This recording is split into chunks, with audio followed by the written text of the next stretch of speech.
الشيطان الرجيم بسم الله الرحمن الرحيم الحمد لله رب العالمين الصلاة والسلام على أشرف الأنبياء والمرسلين وخاتم النبيين بالقاسم محمد اللهم صل على محمد وآل محمد. أولاد الطيبين الطاهرين المعصومين الصديقة المباركة راضية مرضية عالمة غير معلمة الكتاب روح القرآن الأئمة الهدى المعصومين الحسن الحسين أبيها محسن سيدة فاطمة الزهراء صلوات اللهم صل على محمد وآل محمد. دعائیں قبولیت تک پہنچائیں، سہارا درود کریں، بلند ترین صلوات. اللهم صل على محمد وآل محمد. وبعد فقد قال تبارك وتعالى في قرآنه المجيد والفرقانه الحميد وقوله الحق وهو صدق الصادقين. بسم الله الرحمن الرحيم إنا أعطيناك الكوثر. صلوات. اللهم صل على محمد وآل محمد. سب سے پہلے میری تمام تر حمد و ثنا ہے اس خداوند متعال کے لیے کہ جس نے ہم سب کو خلق کیا، اس کائنات کو خلق کیا، اور اس کائنات میں جتنی بھی نعمتیں ہیں، چاہے وہ چاند و سورج ہو، سمندر ہو یا دریا ہو، ان تمام نعمتوں کو خدا نے ہمارے لیے خلق کیا، اور اس کی بات فرمایا کہ میں نے تجھ کو اپنے لیے خلق فرمایا ہے. خدا نے پہلے قرآن مجید میں 7 آسمانوں کا تذکرہ کیا، اور پھر آسمان میں چاند کو نور قرار دیا اور سورج کو زمین کے لیے چراغ بنایا. عزیزان محترم، اگر کائنات میں یہ نعمتیں نہ ہوتی تو کائنات کا نظام درہم برہم ہو جاتا، کیونکہ سورج زمین کے لیے چراغ ہے، اور چاند جو خود اپنی روشنی سورج سے حاصل کرتا ہے، رات کو وہ چراغ، رات کو وہ روشنی انسانوں کے لیے سکون کا باعث بن جاتی ہے. تبھی تو خداوند متعال نے اپنی کتاب کی جس میں کسی بھی قسم کی شک و شبہ کی گنجائش نہیں، اس میں فرماتا ہے وَجَعَلْنَا اللَّيْلَ لِبَاسًا، کہ ہم نے تمہارے لیے رات کو تمہارا لباس قرار دیا.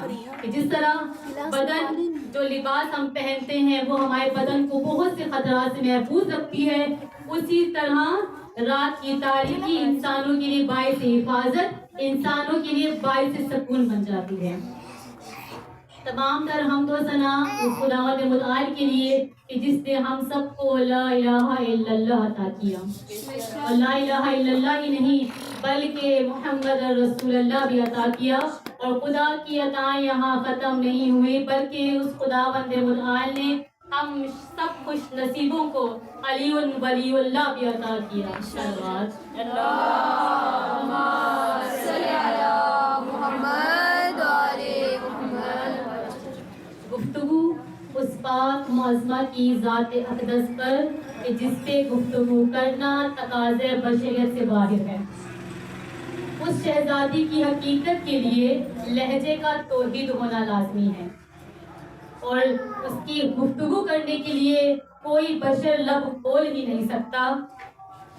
ہونا یہ چاہیے کہ لفظ قرآن کے ہوں، لہجہ رسول کا ہو، تو پھر کوئی بتائے کہ بطول کسے کہتے ہیں. عزیزان گرامی، چند نامہ پہلے جس آیہ مجیدہ کی میں نے تلاوت فرمائی اس کا ترجمہ یہ ہے کہ بے شک ہم نے آپ کو کوثر عطا کیا. قرآن مجید کی سب سے چھوٹی سورت کی آیت ہے، یہ ہے سب سے چھوٹی سورت لیکن سب سے عظیم نسل سے متعلق ہے. خداوند متعال نے سب سے اختصار والی سورہ میں سب سے عظیم قسم کی گفتگو کر دی. اس کا شان نزول اس طرح سے ہے کہ جب مشرکین مکہ رسول خدا کو ابتر کا طعنہ دیتے تھے تو خدا بند متعال نے خود جتلا کر کہہ دیا کہ اے محمد ہم نے تجھے کوثر عطا کی، راضیہ و مرضیہ عطا کی. اور قرآن مجید میں سورہ کوثر میں جو الفاظ استعمال ہوئے ہیں وہ کسی جگہ بھی استعمال نہیں ہوئے. سبحان اللہ. اور جس ہستی کے لیے یہ سورہ کوثر نازل ہو رہی تھی اس ہستی کی تو کوئی مثال ہی نہیں کہ خدا کہتا ہے کہ کائنات میں نہ فاطمہ جیسی کوئی ہستی ہے اور نہ سورہ کوثر جیسا کوئی سورہ قرآن مجید میں نازل ہوا. اب خدا نے ایک مرتبہ فرمایا کوثر، قرآن مجید میں خدا نے ایک مرتبہ کوثر کا لفظ استعمال کیا. پھر خدا نے ایک مرتبہ اس طرح سے فرمایا اِنَّا أَعْطَيْنَاكَ الْكَوْثَرَ کہ ہم نے تجھے کوثر عطا کر دی. اس کے بعد خداوند متعال سے ہم کہہ سکتے ہیں کہ خدا تو نے پوری کائنات عطا کر دی لیکن کبھی جتلایا نہیں. بے شک قرآن مجید نازل کر دیا لیکن کبھی جتلایا نہیں. علی جیسا مشکل کشا حبیب مصطفیٰ کے ہاتھوں میں رکھ دیا لیکن کبھی جتلایا نہیں. لیکن نہ جانے سورہ کوثر میں کیا نازل کر دیا کہ خود ناز سے خداوند متعال کہتا ہے کہ میں نے اپنے حبیب مصطفیٰ کو عطا کر دی ہے کوثر. عزیزان محترم، اب اگلی آیت کی طرف چلتے ہیں کہ اگلی آیت میں بنہر کا لفظ استعمال ہوا. یہ لفظ پورے قرآن میں کہیں نہیں آیا. اس کے بعد اِنَّا شَأْنِيَكَ هُوَ الْأَبْتَرُ، اب ابتر کا لفظ قرآن مجید میں کہیں بھی نہیں آیا. اب جب سورہ کوثر نازل ہو گئی تو یعنی جناب سیدہ کی ولادت ہوئی. اب جب جناب سیدہ کی ولادت ہوئی تو جناب سیدہ نے فرمایا اشہد ان لا الہ الا اللہ و ابی رسول اللہ، یعنی کائنات میں وہ واحد خاتون ہیں، واحد ہستی ہیں کہ جنہوں نے یہ نہیں فرمایا اشہد ان لا الہ الا اللہ و اشہد ان محمد رسول اللہ، بلکہ فرمایا کہ میں گواہی دیتی ہوں کہ میرے بابا اللہ کے رسول ہیں. صلوات پڑھ لیجیے.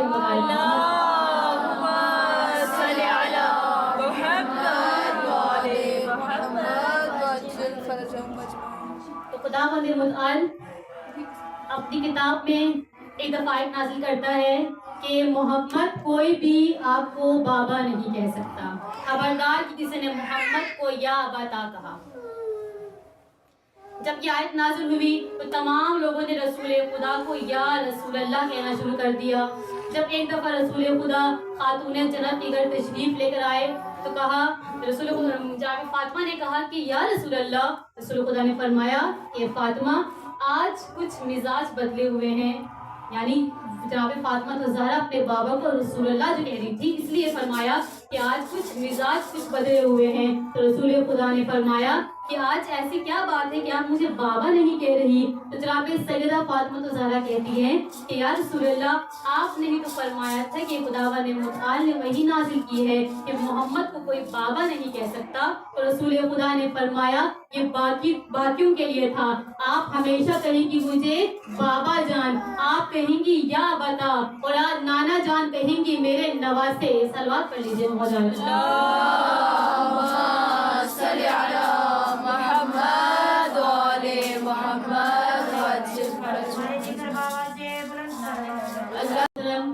کون جانے عظمت فاطمہ کیا ہے، بے شک کسی کو معلوم نہیں ہے.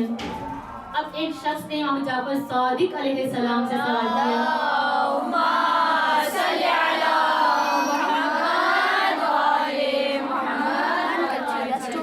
اس نے امام جعفر صادق علیہ السلام سے سوال کیا کہ یا امام، ہم نے سنا ہے کہ آپ کی دادی کا حق مہر 500 درہم ہے. ہم فرماتے ہیں کہ بے شک یہ دنیاوی مہر ہے اور کائنات میں واحد شادی ہے کہ جو 2 دفعہ ہوئی، ایک دفعہ عرش پہ ایک دفعہ فرش پہ.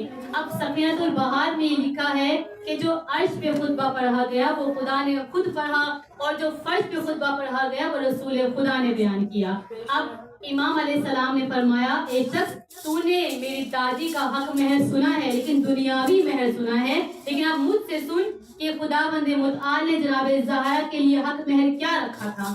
اب جب کائنات میں جب فرش عرش پہ رسول خدا اور مولا کائنات اور جناب زہرا تھی اور ان کا نکاح ہو رہا تھا تو خداوند متعال نے خود خطبہ بیان کیا. تو مولا کائنات نے کہا کہ خدا جو تو لکھ دے گا وہ جناب زہرا کا حق مہر ہو جائے گا. اب حق مہر کیا تھا سنیں عزیزان گرامی کہ خدا نے لکھ دیا کہ جنت کا 4تھا حصہ اور زمین کا تیسرا حصہ، جنت کا چوتھا حصہ، یعنی کہ جناب زہرا زمین میں کسی کی بھی شفاعت کر سکتی ہے، اور زمین کا تیسرا حصہ یعنی کہ زمین کا تیسرا حصہ کہ جس میں سے 2 حصہ پانی ہے اور 1 حصہ خشکی پہ ہے، اور جو 1 حصہ خشکی پہ ہے وہ جناب زہرا کے حق مہر میں چلا گیا۔ اب جب زمین پہ کوئی چلے گا وہ بھی بغیر ولایت علی کے تو وہ غصبی جگہ پر چلے گا۔ عزیزان گرامی، روایت میں ملتا ہے ایک دفعہ مسجد میں اصحاب بیٹھے ہوئے تھے رسول خدا کے پاس، اور فرمایا کہ یا رسول اللہ، ہماری عورتیں جب گھر میں آتی ہیں تو کہتی ہیں کہ 5 سال کی فاطمہ ہے، تو جب بھی مسجد میں آتی ہے تو رسول خدا تعظیم کے لیے اٹھ جاتے ہیں۔ تو ان اصحاب نے کہا کہ یا رسول اللہ، ہمیں بتائیے کہ کیا یہ عمل سنت قرار پائے گا کہ ہم بھی اپنی بیٹیوں کی تعظیم کے لیے اٹھ جائیں؟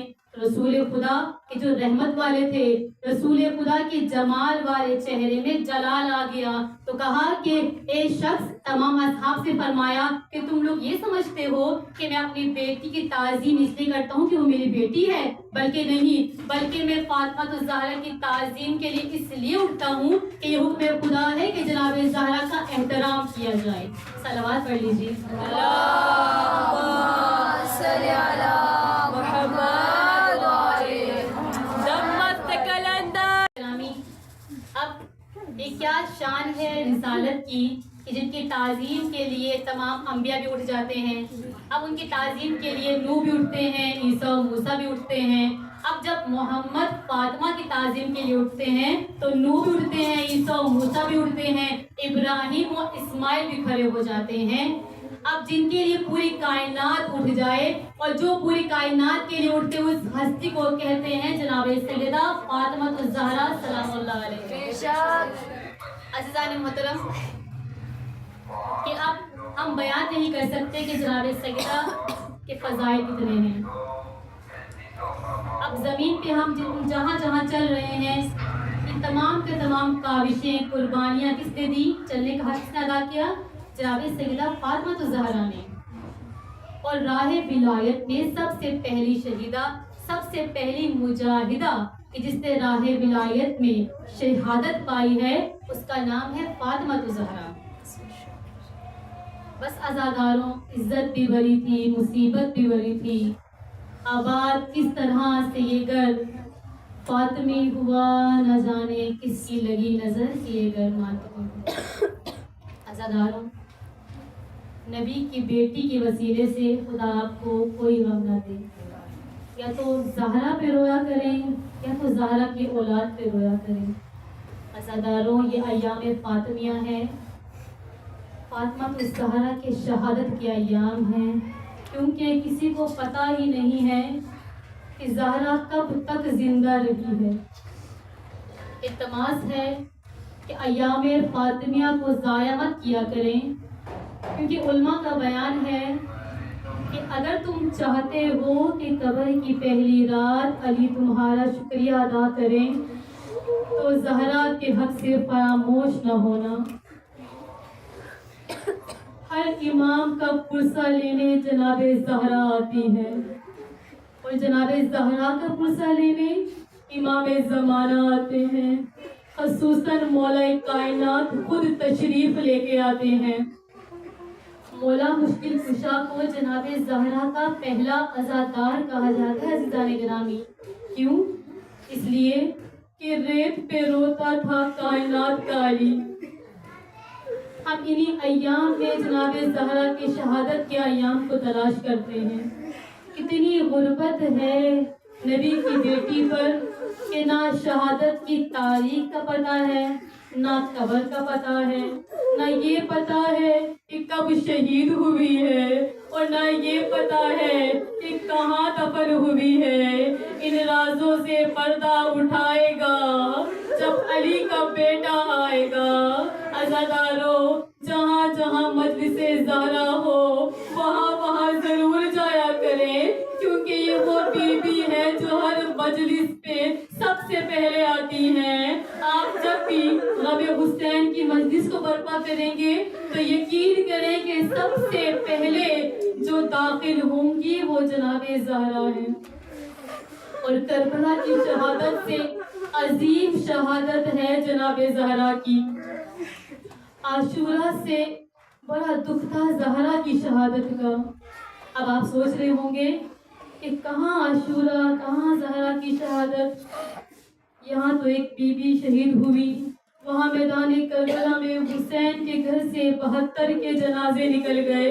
تو میں صرف ایک فرق کو بیان کروں گی عزاداران سیدہ، کہ وہاں ماؤں کے سامنے بیٹوں کو مارا گیا اور یہاں پہ بیٹوں کے سامنے ماں کو مارا گیا. بیٹے دیکھ رہے تھے اور ماں زخمی ہوتی رہی. ہر امت کی بے وفائی کہ زہرا کا در جلایا. عزاداران سیدہ، وہ وقت آ گیا جب ظالموں نے کہا علی کو باہر نکالو ورنہ دروازے کو آگ لگا دیں گے. زہرا نے علی کو باہر نہ بھیجا تو ان ظالموں نے دروازے کو آگ لگا دی. اب وہ جلتا ہوا در زہرا پہ گرا. ہائے میری بیوی کی پسلیاں ٹوٹ گئی. اجرکم اللہ، اجرکم الزہرا. عزاداروں، روایات میں لکھا ہے کہ ایک بہت ہی مشہور عالم دین جو جناب زہرا کے مصائب بیان کر رہے تھے، مجلس تمام ہو گئی تو دیکھا کہ ایک شخص چیخے مار کے مسلسل رو رہا ہے. وہ عالم دین اس شخص کے پاس گئے اور کہا کہ یہ شخص ایسا کون سا جملہ ہے جو تجھے ابھی تک رلا رہا ہے. وہ شخص کہتا ہے عالم دین، میں نے پہلی دفعہ جناب زہرا کی شہادت سن لی اور میں بھی ڈاکٹر ہوں کہ جو جانتا ہے کہ پسلی اگر ٹوٹ جائے تو کتنا درد ہوتا ہے. اب مجھے سمجھ نہیں آ رہا کہ جناب زہرا کی پسلیاں ٹوٹ گئی تو انہوں نے وہ وقت کیسے گزارا. اب عالم دین چیخے مارتا ہوا کہتا ہے، اب پوری روایت تو اب سن لے کہ جب جناب زہرا کی پسلیاں ٹوٹ گئی تو ہر روز قبر رسول پہ جاتی اور رو کر کہتی، اے بابا جان میں مرنا چاہتی ہوں، میں زندہ نہیں رہنا چاہتی. بابا جان میرا پہلو شکستہ ہو گیا، تیری زہرا بڑی زخمی ہے. عزاداروں، آئیے مل کے پرسہ دیتے ہیں امام زمانہ کو، کیونکہ امام زمانہ کو یہ مسائل برداشت نہیں ہوتے. دو مسائل ایسے ہیں عزاداروں جو امام زمانہ سے برداشت نہیں ہوتے. ایک اپنی دادی کا دربار میں جانا اور ایک اپنی پھپھی کا بازار میں جانا. عزاداروں، علماء کا بیان ہے کہ امام زمانہ فرماتے ہیں میرے شیعوں سے کہہ دو کہ جب بھی میرے ظہور کی دعا کرے تو 2 وسیلے ضرور دیا کرے. ایک میری دادی کا جو پہلو شکستہ ہو گیا اس کا وسیلہ، اور پھر دوسرا میری پھپھی زینب کی رضا کا وسیلہ. یہ 2 وسیلے خداوند متعال کبھی رد نہیں کرتا. عزاداروں، روایت میں ملتا ہے کہ ایک شخص کے خواب میں مولا حسن علیہ السلام تشریف لاتے ہیں. اب وہ شخص خود اپنی کتاب میں بیان کرتا ہے کہ میرے خواب میں مولا حسن علیہ السلام آئے اور کہا کہ ذاکر تو میرے تمام مصائب کو بیان نہیں کرتا، آخر کیوں؟ وہ شخص کہتا ہے یا امام، میں آپ کے تمام مصائب بیان کرتا ہوں. میں نے یہ مصائب بھی بیان کیا کہ آپ کو جب زہر دیا گیا تو آپ کا کلیجہ باہر آ گیا تھا. میں نے یہ مصائب بھی بیان کیے کہ آپ وہ واحد امام ہے کہ جن کا جنازہ گھر سے گیا اور گھر واپس آ گیا. میں نے یہ بھی بیان کیا کہ آپ کے جنازے میں 70 تیر لگے تھے. اجرکم اللہ. اب امام علیہ السلام فرماتے ہیں کہ میرے رونے والوں سے کہنا یہ میرے سخت مصائب نہیں بلکہ میرے شیعوں سے کہنا کہ میرے سخت مصائب یہ ہے کہ مدینے کی گلی تھی، گلی میں دروازہ تھا اور وہ دروازہ جلا ہوا تھا اور وہ جلتا ہوا دروازہ میری ماں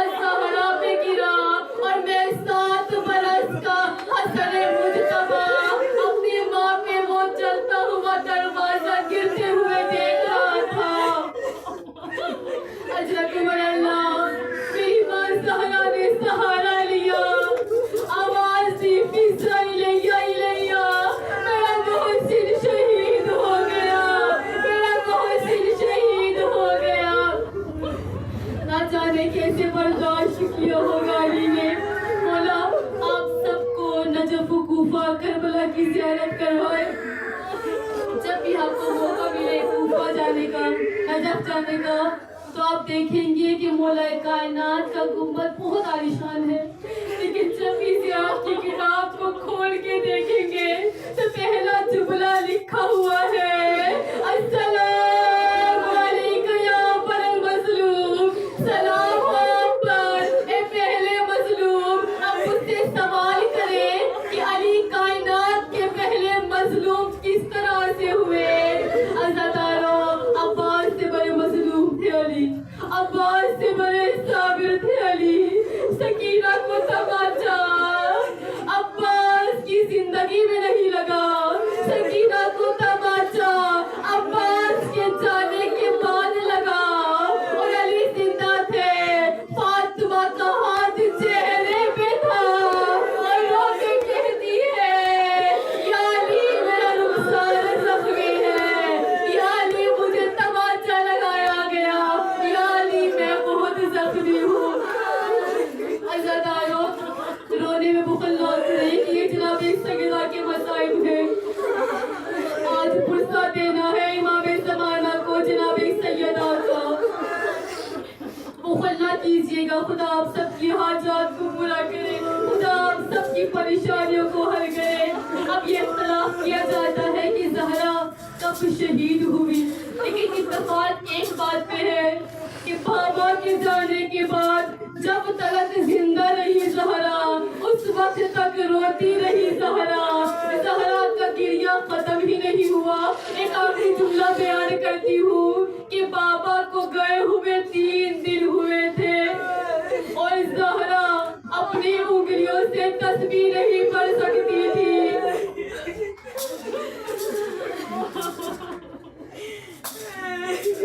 الا لعنۃ اللہ علی القوم الظالمین۔